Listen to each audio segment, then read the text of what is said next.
firman Tuhan. Saudara-saudara yang terkasih, banyak orang yang percaya sekarang ini sudah sulit mengenal keluar biasaan Allah. Orang-orang pada zaman sekarang sudah sulit mengenal pemberian Allah di dalam hidupnya. Kenapa?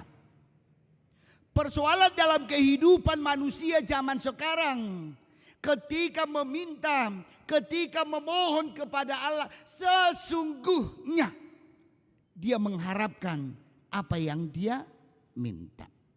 Mungkin saya tidak tahu benar apakah saudara-saudara setuju atau tidak. Tapi dalam kehidupan zaman sekarang sudah sangat berubah dari zaman-zaman yang dahulu. Hidup orang-orang zaman sekarang adalah hidup yang instan. Saudara-saudara yang sekalian, kalau mungkin di depan ini ataupun ada orang yang mengantarkan makanan ke rumah kita, lalu disuruh kita untuk memakannya, ada dua pilihan. Diantarkan beras, lalu diantarkan Indomie. Inilah, pilihlah mana yang kau makan. Pasti apa? Pasti apa? Kebanyakan pasti memilih Indomie. Kenapa? Cepat, tepat, dan enak. Kalau kita memilih beras, mungkin kita sudah berpikir, tidak cukup toh hanya beras dimasak lalu kita makan, tidak ada rasanya. Lalu kita harus berpikir, mana ikan, mana sayur, ikan apa yang cocok, daging kah? Yang kemudian kita berpikir, uang apa yang harus membeli itu? Tentunya kalau kita pilih beras, pengeluaran dan prosesnya lama. Kalau kita pilih Indomie, kenal Indomie kan?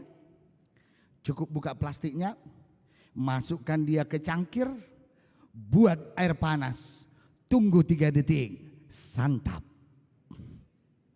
Lalu kehidupan manusia sekarang ini digambarkan dengan hidup yang instan, yang selalu menginginkan cepat dan tepat dan tidak mau menghadapi proses-proses di dalam kehidupannya.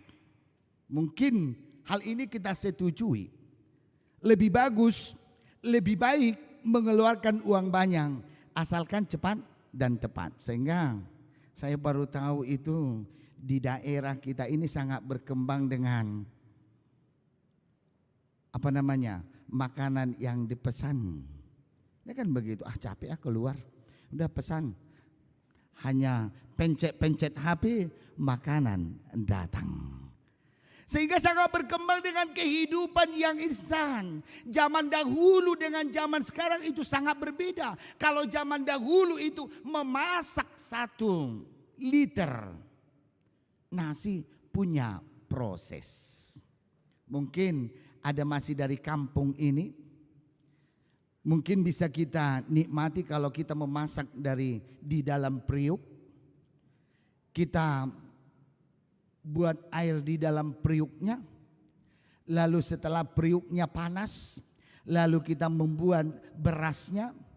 Kemudian setelah berasnya sudah mendidih, baru kita kocok supaya merata masaknya nasi. Kemudian kalau kebanyakan airnya, kita ambil lagi airnya, kita kurangi. Dan kemudian setelah dia sudah mendidih dan mulai lembek berasnya, kita kurangi lagi apinya.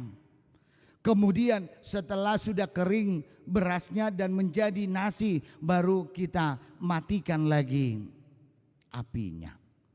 Terjadilah proses. Membutuhkan waktu yang sangat luar biasa, membutuhkan tenaga yang sangat luar biasa. Sekalipun tidak begitu capek, tetapi menuntut waktu yang sangat banyak. Zaman sekarang, oh tidak. Rice cooker dengan zaman rice cooker sekarang. Ya udah, colokkan. Kemudian masukkan air dengan beras. Lalu kemudian pencetkan ke bawah, kemudian tunggu sebentar, bisa ngobrol-ngobrol sambil menggosip ke tetangga. Masa deh, enak banget. Itu yang diharapkan oleh manusia zaman sekarang. Sehingga kita bisa katakan bahwa zaman hidup manusia adalah zaman yang instan. Masuk ke dalam iman dan doa kita. Saudara-saudara yang terkasih, juga dalam iman kita membutuhkan iman yang instan. Iman yang secepatnya, sehingga kita tidak mau menantikan, kita tidak mau menunggu proses dari doa-doa kita dari Tuhan. Saudara-saudara yang terkasih, sebaiknya kalau kita berdoa di gereja ini, ya Tuhan berikanlah kekayaan sama saya. Yang kita inginkan pulang kita dari gereja ini sudah antri mobil 5. Sungguh Tuhan luar biasa, kan itu. Kemudian kalau kita berdoa tentang kesehatan, ya Tuhan sembuhkan penyakit ini, ya Tuhan buang penyakit ini, tanpa pergi ke dokter, maunya penyakit itu sembuh. Sangat luar biasa. Lalu kita katakan Tuhan luar biasa. Ketika kita tidak memiliki uang, ketika kita tidak memiliki materi, lalu kita berdoa, ya Tuhan berikanlah uang. Keinginan kita maunya jatuh dari langit, uang itu berceceran, kita tinggal mengutipnya, baru kita akui Tuhan luar biasa. Saudara-saudara yang terkasih, sehingga kehidupan kita ini sulit untuk mengenal betapa luar biasanya Allah dalam kehidupan kita. Ketika permohonan kita, ketika permintaan kita tidak diberikan Allah secara langsung, sehingga kita berpikir di mana sih Tuhan ini? Sehingga kita sulit untuk mengenal betapa luar biasanya Allah. Saudara-saudara yang terkasih, maka kita harus memahami bahwa doa bukan segampang membalikkan telapak tangan. Doa bukan sesingkat apa yang kita pikirkan. Dan secara tidak langsung di dalam doa juga kita sering memaksakan kehendak kita kepada Tuhan. Sering kita memaksakan kehendak kita kepada Tuhan. Mungkin bisa kita kata, Tuhan engkau berikan atau enggak? Kalau enggak saya intip kau di tengah jalan. Ya kan begitu. Sering kita mengancam Tuhan ketika Tuhan belum memberikan. Sering kita mengancam Tuhan ketika Tuhan tidak langsung memberikan. Kau kasih atau enggak? Atau ini samamu? Ya kan gitu.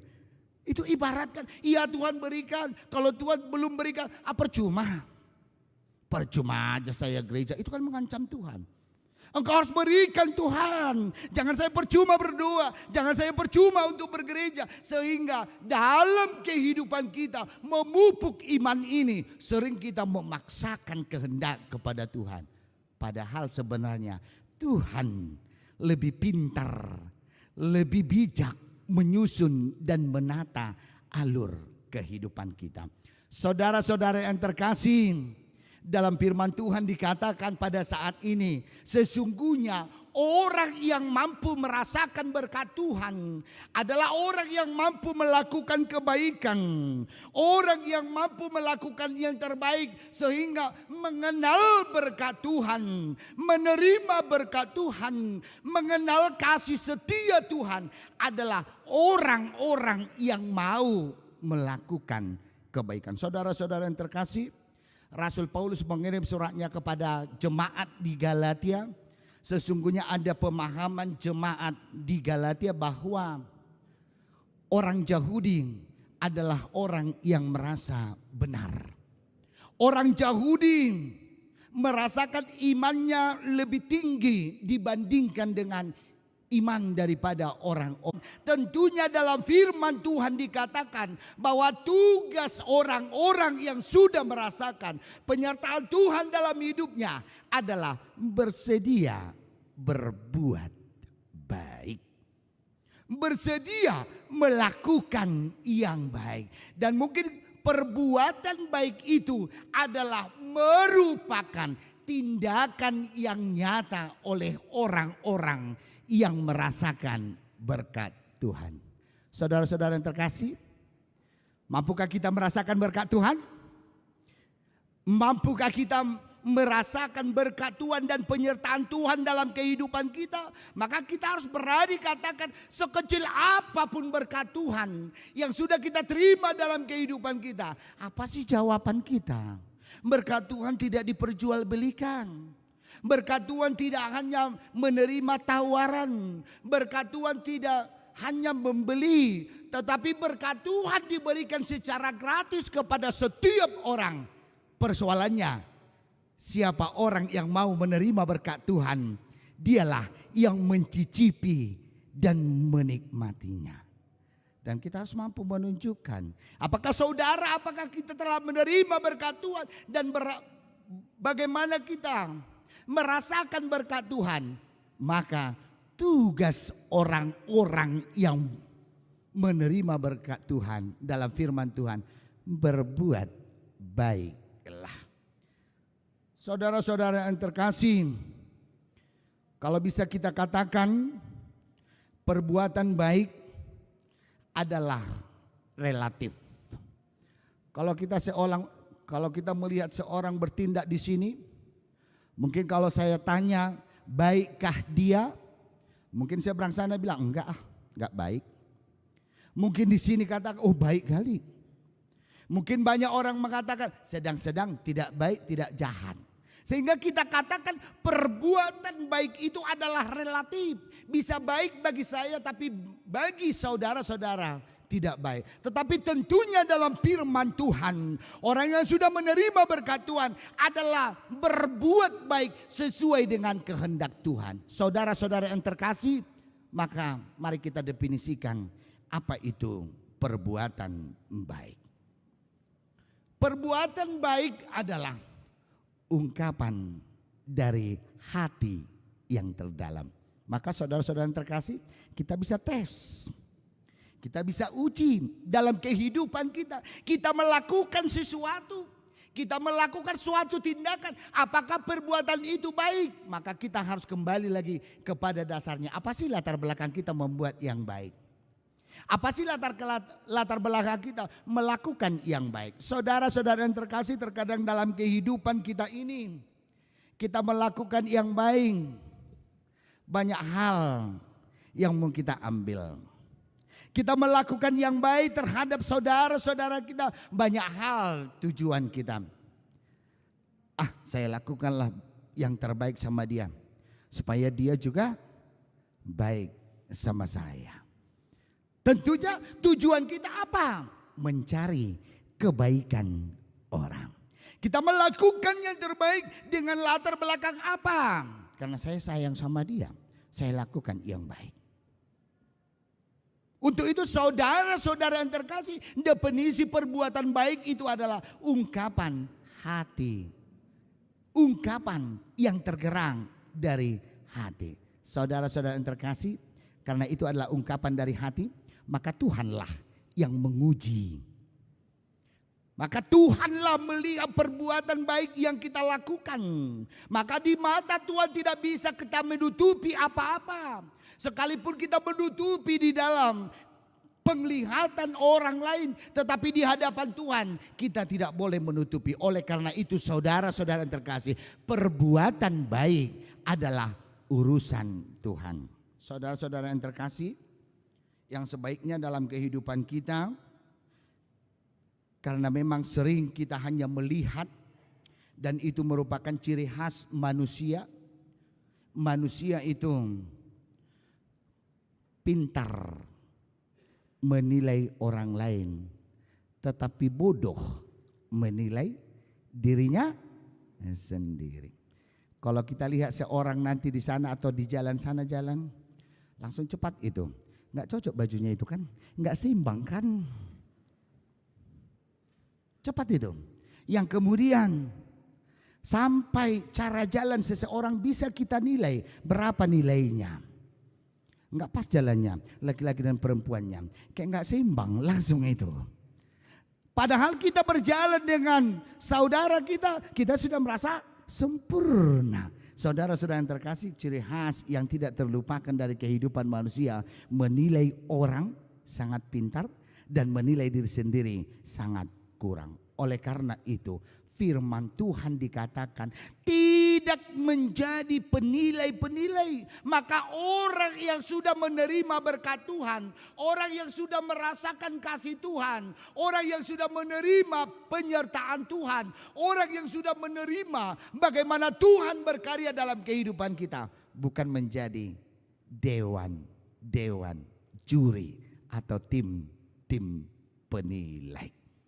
Saudara-saudara yang terkasih, perbuatan baik adalah urusan hati. Maka hati kita tidak bisa dinilai oleh orang lain, tetapi hati kita hanya bisa dinilai oleh Tuhan.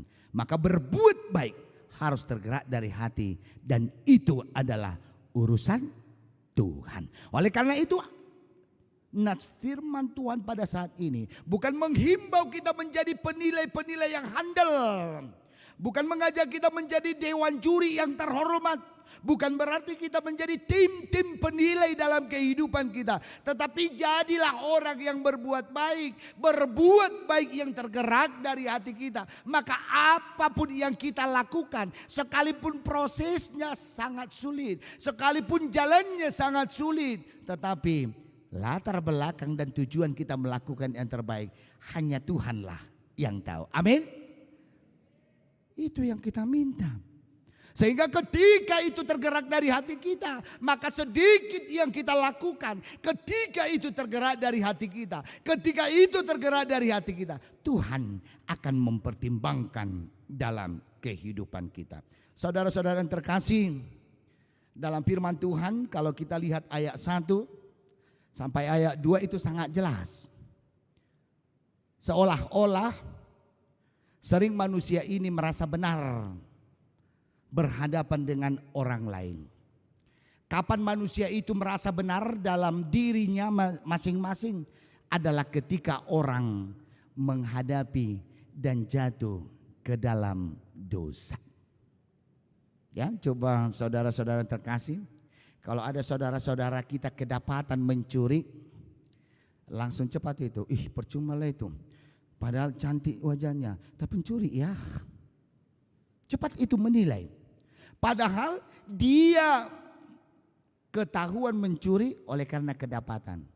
Dosa kita lebih banyak, persoalannya belum kedapatan. Maka manusia itu sering merasa benar ketika saudaranya jatuh ke dalam dosa. Rasul Paulus mengatakan kepada orang Yahudi yang di Galatia bahwa ketika orang sudah jatuh ke dalam dosa, jangan hujat dia, jangan caci maki dia, tetapi pimpinlah dalam rohani dan doakanlah dia supaya dia jatuh, supaya dia terangkat dari dosanya.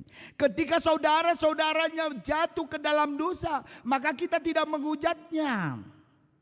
Saudara-saudara yang terkasih, kita bisa rasakan itu ketika kita gagal melakukan sesuatu dan kita dihujat orang lain lagi.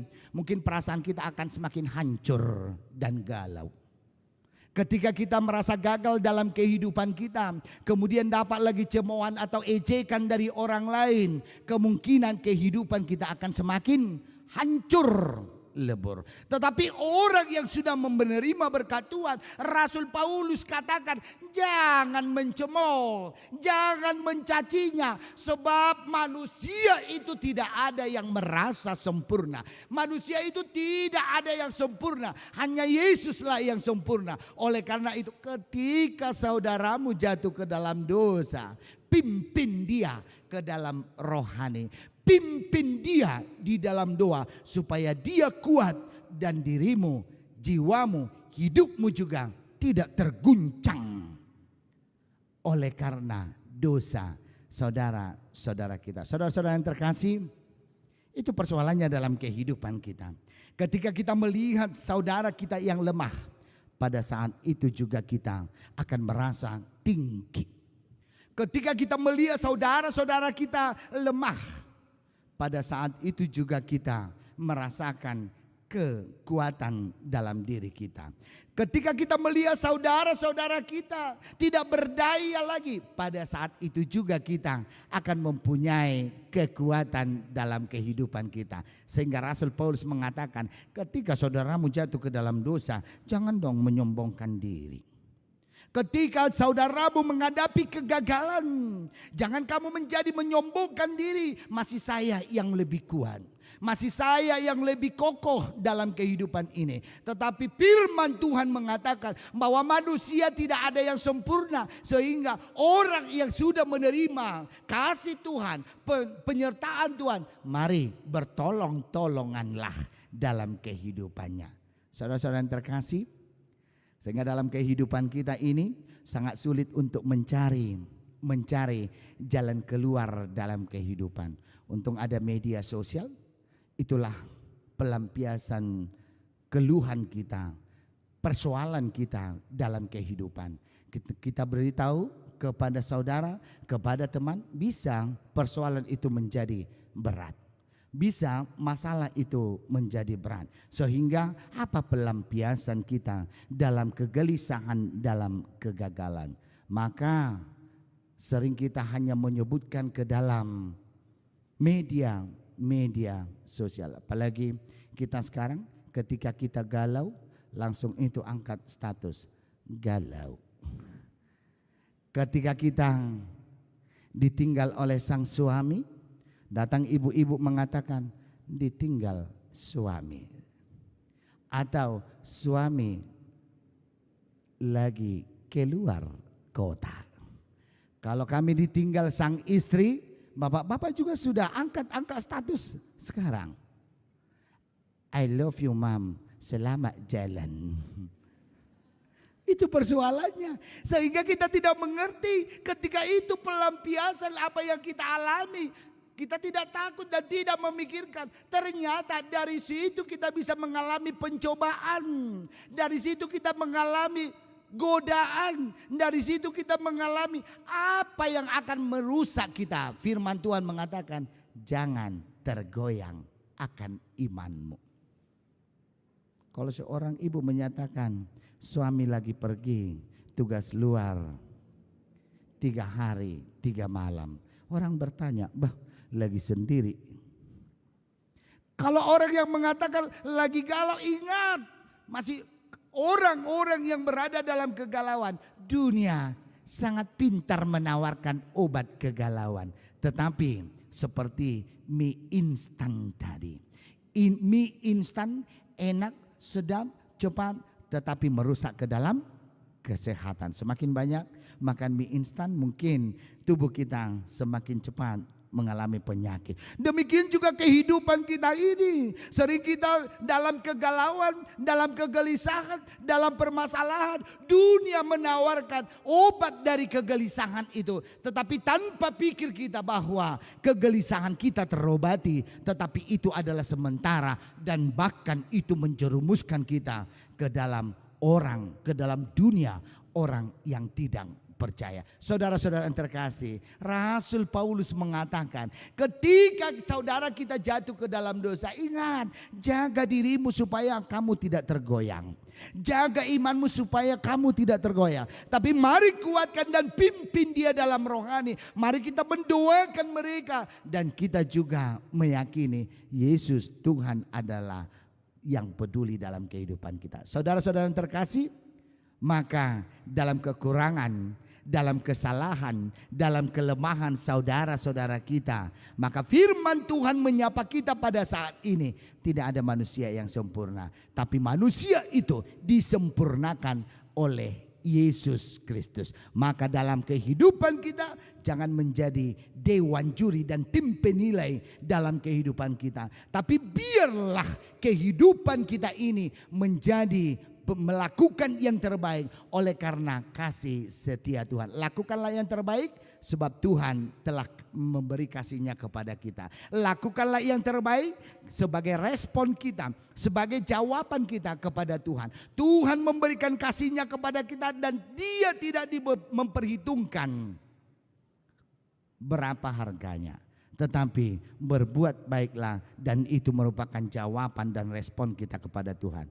Yang terakhir sekali saudara-saudaraku, mungkin sekali semakin kita banyak mengucap syukur kepada Tuhan, maka ucapan syukur itu akan berbuah melalui perbuatan yang baik. Maka saudara-saudara yang terkasih, ketika kita terbangun dari tempat tidur kita di pagi hari, saya ajak saudara-saudara sekalian untuk mengucap syukur senantiasa. Maka syaratnya hirup napas pelan-pelan dari hidung dan keluarkan pelan-pelan juga dari mulut. Ketika masih bisa, syukur kepada Tuhan. Kalau tidak bisa lagi, jangan ucapkan syukur kepada Tuhan. Karena ya kalau tidak bisa bernapas sudah mati toh. Enggak bisa lagi mengucap syukur. Maka apa yang sudah diberikan Tuhan kita tidak memperhitungkan dengan materi. Apa yang diberikan Tuhan tidak dibayar dengan materi, tetapi mengucap syukurlah. Dan ucapan syukur itu tidak hanya perkataan, tetapi tindakan yang nyata, perbuatan yang baik. Saudara-saudara yang terkasih, ketika kita mengatakan di pagi hari mengucap syukurlah, akan menumbuhkan kasih terhadap sesama kita, akan memberikan kasih dan kebaikan terhadap sesama kita. Maka kita melakukan yang terbaik karena Tuhan masih mengizinkan kita bernapas. Kita berbuat baik karena Tuhan masih berikan kita kesehatan. Kita berbuat baik karena kita masih dipersilakan Tuhan untuk duduk di tempat ini. Kita berbuat baik oleh karena penyertaan Tuhan yang luar biasa. Kita berbuat baik karena Tuhan masih menyertai kita senantiasa. Maka firman Tuhan mengajari kita pada saat ini, berkat Tuhan mari hitung satu-satunya. Berkat Tuhan mari pelan-pelan hitung. Berkat Tuhan mari pelan-pelan kita perhitungkan dalam kehidupan kita. Kalau memang berkat Tuhan tidak ada lagi sama kita, tak usah berbuat baik. Tapi mari hati-hati menghitung berkat Tuhan. Sekecil apapun itu berkat Tuhan bagi kita, itu sangat berharga dalam kehidupan kita. Kita tidak melihat bahwa napas kehidupan itu adalah berkat yang sangat luar biasa. Tetapi kita sering mengartikan napas kehidupan yang kita terima, alam kok. Kan yang berhembus angin, maka saya bisa bernapas. Siapa bilang? Ada kok yang berhembus angin, tapi kenapa saudara kita mati? Banyak orang yang mengatakan air yang kita minum, alam kok. Alam yang memberikan, siapa bilang? Banyak air yang diminum oleh saudara-saudara kita, tetapi dia mengalami kematian. Saudara-saudara yang terkasih, sekecil apapun yang kita rasakan dalam kehidupan kita, maka senantiasa kita bersyukur kepada Tuhan. Dan wujud nyata rasa syukur kepada Tuhan adalah pelakuan yang baik. Saudara-saudara, apa yang diberikan Tuhan kepada kita, jangan kita anggap itu sebagai tanggung jawab Tuhan kepada kita. Kalau seorang anak meminta uang kepada orang tuanya, sering itu terjadi dalam kehidupan kita. Seorang anak datang kepada ibunya, "Ma, minta dulu uangmu." Langsung itu mamanya bilang, kalau tidak ada sama bapak minta. "Pak, minta uangmu." Kata mama, "Gak ada uangnya." "Berapa?" 5.000. Datang mamanya nanya, "Nak, papamu ngasih uang samamu?" "Iya kasih, Ma." "Oh iyanya oke lah." Ya kan begitu. Sebaliknya juga demikian. Kalau seorang anak meminta uang kepada bapaknya, lalu uang bapaknya tidak ada, diserahkan kepada mamanya, udah minta sama mamamu. Lalu dilihat, dikasih orang mamanya uang, apa dikatakan bapaknya? Tidak ada. Tapi cobalah datang tulangnya. Lalu tulangnya mengasih uang kepada anaknya. Bilang makasih sama tulang. Bilang. Ya kan gitu. Tetapi sang ibu tidak pernah mengatakan kepada anaknya, bilang kasih sama bapak. Terima kasih bilang. Tidak ada itu mengajari, jarang itu. Ketika bapaknya memberikan uang kepada anaknya, sang ibu tidak mengajari, terima kasih bilang. Kenapa? Karena perhatian orang tua itu memberikan uang kepada anak adalah tanggung jawab. Jadi tidak perlu diucapkan terima kasih. Saudara-saudara yang terkasih, dalam kehidupan ini juga sering demikian. Tuhan telah memberikan napas kehidupan kepada kita, tapi kita artikan itu sebagai tanggung jawab Tuhan kepada kita, sehingga sulit untuk mengucap syukur, sulit untuk berterima kasih kepada Tuhan. Saat ini kita disadarkan bahwa itu bukan tanggung jawab Tuhan, tetapi Tuhan oleh karena kasih-Nya memberikan apa yang kita butuhkan dalam kehidupan ini. Untuk itu saudara-saudara, berterima kasihlah, mengucap syukurlah senantiasa. Dan wujud nyata ucapan syukur itu berbuat baik yang tergerak dari hati. Berbuat baiklah sebab Tuhan itu baik. Berbuat baiklah karena Tuhan itu sudah duluan melakukan yang terbaik dalam kehidupan kita. Jawab, responlah kebaikan Tuhan itu melalui kebaikan yang akan kita lakukan kepada saudara-saudaraku. Menjadi orang yang percaya adalah menjadi saluran berkat terhadap sesama. Distributor berkat terhadap saudara-saudara kita. Berkat Tuhan, kasih Tuhan yang sudah kita terima jangan hanya tinggal di dalam kita, tetapi karena itu gratis, jadilah menjadi distributor kasih terhadap sesama kita, penyalur kasih. Dan ketika kita menjadi penyalur kasih, kita tidak akan memperhitungkan rugi dan untung dalam kehidupan kita, karena Tuhan memberikan itu gratis kepada kita. Maka jadilah menjadi penyalur berkat, penyalur kasih terhadap sesama kita, sehingga puji Tuhan, Tuhanlah yang termuliakan. Amin.